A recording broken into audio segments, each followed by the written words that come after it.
আজকে রাইজিং এশিয়ার সেমিফাইনাল ম্যাচে বাংলাদেশ ভার্সেস ইন্ডিয়ার একটা ম্যাচ ছিল। তো এই ম্যাচের ভিতরে আমাদের একটা ইন্ডিয়ার একজন প্লেয়ার আমাদের বাংলাদেশের উইকেট নেওয়ার পরে খুব সুন্দর মতো একটা সেলিব্রেশন করছে। তো কেমন লাগলো ম্যাচ শেষের পর নিজেদের মুখে নিজেদের আঙ্গুল দিতে? তো যাই হোক, এরা তো প্লেয়ার, এরা খেলবো টেলবো, এরা নিজের অ্যাগ্রেশন দেখাইবো, এটা এগোর ভিতরে। আর এরা খেলছেও ভালো, দুই টিমই খুব ভালো খেলছে, যেটা দেখে আমি খুব এনজয় করছি। কিন্তু এই জিনিসগুলা নিয়ে আমাদের কিছু ইন্ডিয়ার দাদা বাবুদের খুবই গায়ে লাগে। তো তাদের গায়ে লাগে, তারা বাংলাদেশের প্লেয়ারদেরকে খেলা শুরু থেকে শেষ পর্যন্ত কাংলু, এইটা ওইটা, হাবি জাবি দুনিয়ার কিছু বলতাছিল। কিন্তু দাদারা একটা জিনিস কি, একটা সময় যায় বলছিল কি যে তারা তাদের প্লেয়াররা যে দামি শু পরে আমরা সেই টাকা স্যালারিও পাই না। কিন্তু ভাইয়া, আমরা শুধু ওই দামি শুর পিছনে টাকা খরচ করি না, আমরা খাওয়ার জন্য টাকা খরচ করি। কিন্তু তোমাদের মতো তো ভাই ফ্রিতে গরুর মুত আর গোবর খায়া নিজের ব্রেনটা বাড়াই নাই, বুঝো নাই? এটা বাড়াইলে মাথা দিয়ে এগুলাই বেরা। ম্যাচটাকে শেষ করতে দাও, ম্যাচ না শেষ করেই তোমরা শুরু করে দিছো কাংলু মাংলু হাবি জাবি এই সেই।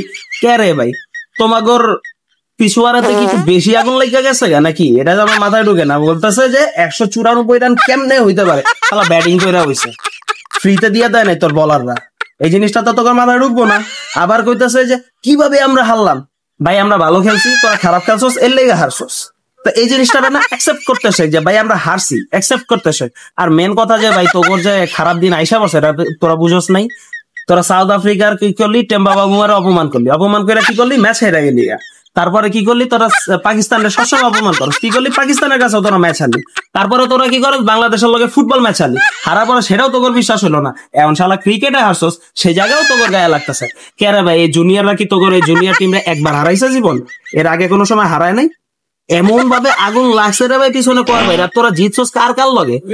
ওমান বিশাল বড় একটা টিম, যে টিমরা মানুষ ঠিক মতো চিনেই না। তারপরে লাগে তোর আরব আমিরাত, যে নামও ঠিক মতো মানুষ জানে না কোন প্লেয়ারের কি নাম। তো এইসব টিমের সাথে তোমরা জিতছো। তোমরা বড় দুইটা টিমের সাথে খেলা পড়ছো, এক পাকিস্তান এক বাংলাদেশ, দোনোটাই হাইরা ডাব্বা মারছে। তো ভাইয়া বলতেছি কি, যে যদি ব্রেন দরকার পড়ে না, তাইলে গরুর গোবর আর মুত দোনোটাই খাওয়া বন্ধ করে খাবার খাও। খাবার খেলে মাথায় ব্রেন আসে, ঠিক আছে? আর গরুর গোবর আর ওই মুত খাইলে মাথায় উঠেই আসে গোবর। তোমাদের মাথায় ওটাই আছে গোবর, আর কিছু নেই। জাগ্গা বাবু, তোমার যখন পাশায় এতটাই আগুন লাগছে, কিছু করার নাই, আগুন আর একটু লাগাই দিব, টেনশন নেই। ঘুমাও ঘুমাও, গোবর খাও আর মুত খাও, খায় ঘুমায় যায়, যাও, ভাত আর খাওয়া লাগবে।